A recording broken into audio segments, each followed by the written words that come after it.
Ici, cette saison, la pomme, autant vous dire qu'on a du choix parce qu'il y a une trentaine de variétés différentes ici à la ferme de Galy. Mais ce que je voudrais faire, c'est que avant de les cueillir, je vais les goûter, hop, pour voir si c'est bon. Dis donc, Ariane. On n'est pas là pour goûter les pommes. Je veux bien que tu en ramasses, mais tu vas pas te nourrir uniquement dans le verger. Mais comment je peux savoir si la pomme va me plaire ou pas au goût? Je vais pas cueillir n'importe quoi. Tu sais, c'est très facile. En début de chaque rang, on met des panneaux qui indiquent si les pommes sont plutôt sucrées, acides, parfumées. J'aime bien cette pomme, je te le dis maintenant que j'ai croqué dedans. Ça ressemble un peu à une golden, sauf qu'elle a une couleur un peu différente. Là, c'est un peu plus rose, on dirait. Effectivement, c'est ce qu'on appelle une golden rosée. Est-ce que tu sais à quoi est due cette teinte rose? Parce qu'elle est très timide, elle rougit, elle rosit. Absolument pas. Ça arrive plutôt en fin de saison, au mois d'octobre. Il faut qu'il y ait une différence de température entre le jour et la nuit qui soit assez importante. On dit souvent qu'il faut que la pomme prenne un coup de lune, puisque cette différence de température a lieu surtout la nuit. Comment ça se passe pour la cueillette? Tu prends un cajot, puis après tu fais ta cueillette, tu prends la quantité que tu veux, des variétés que tu veux. Ouais, elles sont super bonnes. J'adore. Sucré, charnu, c'est super. Comment on fait pour les cueillir? Avec leur queue. Il faut les prendre et puis les relever par-dessus et la queue se casse toute seule. Tac. Mais quel est l'intérêt d'avoir la queue? Elle se conserve mieux. Il n'y a pas de blessure du fruit et il n'y a pas de pourriture qui risque de rentrer. Ah mais attends, c'est quoi ça là? C'est pas des pommes? Eh ben si, figure-toi, ce sont des pommes, mais des pommes un peu particulières. Comme tu peux le voir, elles sont toutes petites. Et on dirait des cerises, des grosses cerises. Ça a la taille d'une grosse cerise. Il s'agit en fait d'un... Oh, elles sont pas... C'est pas des pommes qui se mangent. Ce sont des pommes qui ont Je te confirme. une vocation, c'est de servir de pollinisateur. C'est-à-dire qu'au printemps, elles vont être en fleurs. Tu peux voir qu'il a fallu une fleur pour faire chaque fruit. Donc il y a énormément de fleurs. Et les abeilles vont passer de ce pommier-là aux autres pommiers, ce qui va permettre une très belle production de pommes. J'adore ces pommiers-là parce qu'on dirait vraiment, regarde, les pommes de Blanche-Neige, si rouges. C'est une pomme qui s'appelle Pilote. Je te laisse la goûter, tu vas voir. Elle est un petit peu plus acide, très parfumée à mon goût. Hyper acide. Oui. Hop, pomme de Renate, pomme d'api, la petite rouge. Pose-les délicatement dans le cajot. Toujours très délicate, t'inquiète. Et vous rit. Parce que comme ça, elles ne vont pas être marquées, elles vont se conserver d'autant mieux. Je t'invite à aller voir tout de suite la Canada, qui est dite la pomme du pâtissier, qui est une pomme idéale pour cuisiner. Si tu me fais un bon gâteau après, je veux bien. Je peux cueillir n'importe lesquels, il y en a peut-être qui sont pas mûrs en fait. Non, nous on ouvre les variétés quand la variété est mûre, donc quand le rang est ouvert, tu peux y aller, tu peux te faire plaisir, ça veut dire que toutes les pommes de cette variété sont mûres.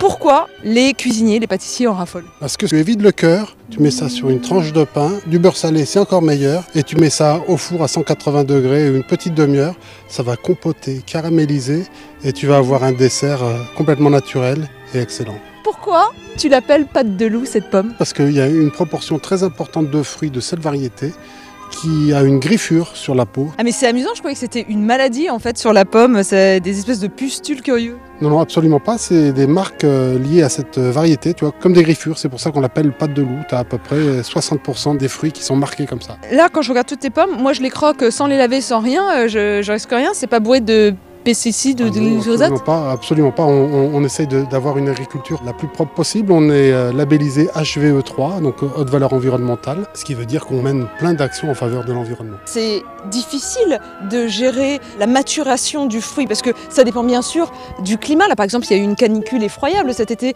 Est-ce que ça a impacté directement tes vergers?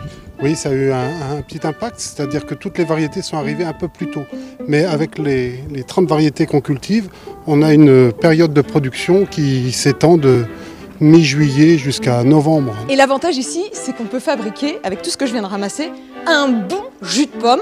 Je crois que Bruno, tu proposes des ateliers pour les enfants, c'est ça? Effectivement, c'est très facile, tu vois, on prend un panier, on va le remplir avec nos pommes, tu me donnes la main, tac. Allez, ça ira plus vite comme ça, Bruno. Voilà. On les lave rapidement à l'eau claire. Allez, deuxième étape, le broyage des pommes. Comment ça s'appelle ça? Donc on va utiliser une grugette, c'est un appareil qui va concasser les pommes. On va les mettre dans cette trémie et puis on va actionner une roue et ça va broyer les pommes en petits morceaux. Tu essayes? Ah bah ouais, je sais pas si j'aurai la force.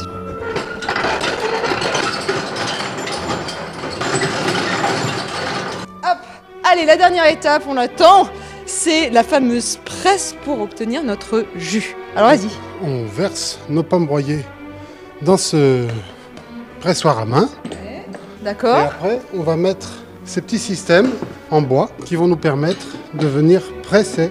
C'est comme ça que se fait le vrai jus de pomme, tu vois, sans aucun produit ajouté. Ouais, c'est juste de l'huile de coude et des pommes. On n'est pas trop dedans. C'est hyper dur. Attends, j'ai une idée. Vas-y, continue. Autant boire à la source. Hein.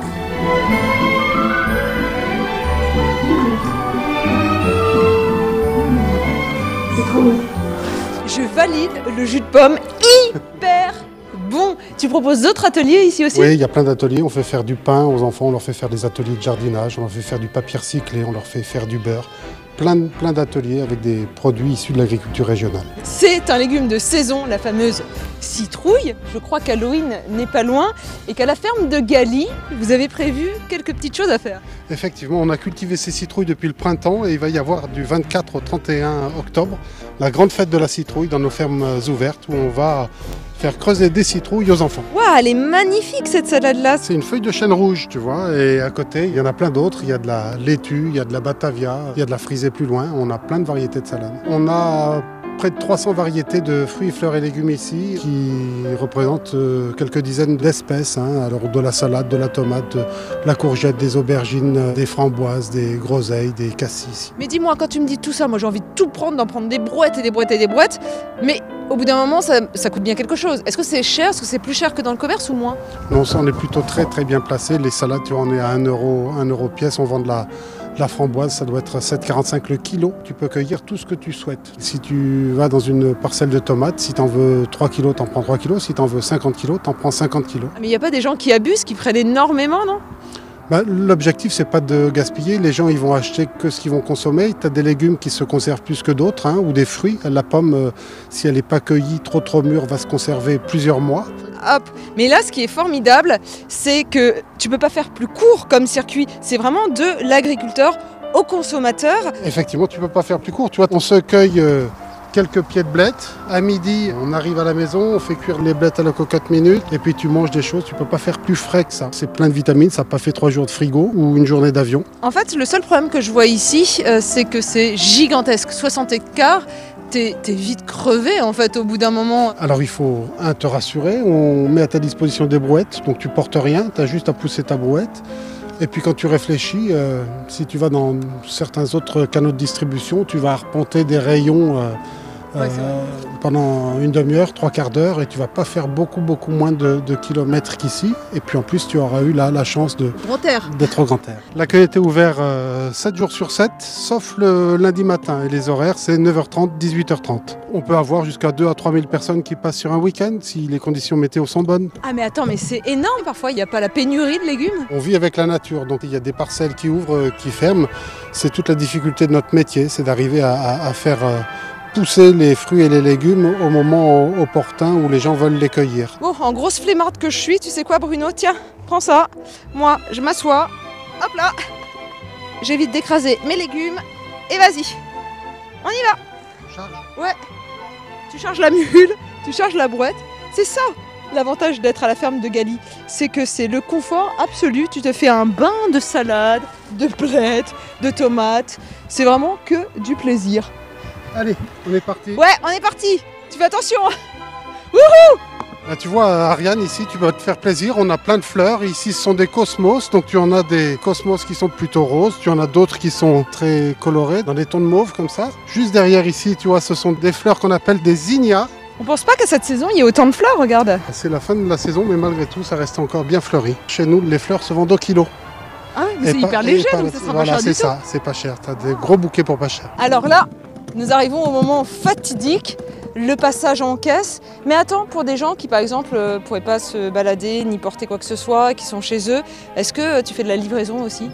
Alors on a une entreprise à Galy qui fait la livraison uniquement de fruits pour être mangé au bureau parce qu'on considère qu'un bon fruit de saison à 10h ou à 16h quand on a un petit creux, une baisse d'attention, c'est meilleur qu'une barre chocolatée. Ah mais il y a déjà plein de produits dérivés là. Écoute, tout ça c'est des produits qui viennent de chez nous. Il y a de l'huile de colza qui est faite avec le colza qu'on cultive dans la plaine de Versailles, de la soupe de tomates faite avec nos tomates, du jus de pomme, du jus de poire, du miel qui vient de nos ruches, plein de produits qui sont faits avec notre matière première. Bonjour madame. Hop. Voici pour 100 francs du thym, de la garrigue, un peu de safran et 1 kilo de figues. Voulez-vous pas vrai un beau plateau de pêche ou bien d'abricots? Voulez-vous pas vrai un bouquet de lavande ou bien quelques œillets? Allez, moment de vérité, ça me coûte combien tout ça? 9,05 €. 9,05 € pour tout ça, et bah franchement c'est très compétitif au niveau du prix par rapport à vos supermarchés. C'est sans doute un peu plus cher là-bas. En plus j'ai de quoi fleurir ma table. Les produits sont frais, ils ont l'air d'être bons. Vous savez quoi, je vous laisse là, moi je vais cuisiner, je vais me faire plaisir à vous tester. Bye bye.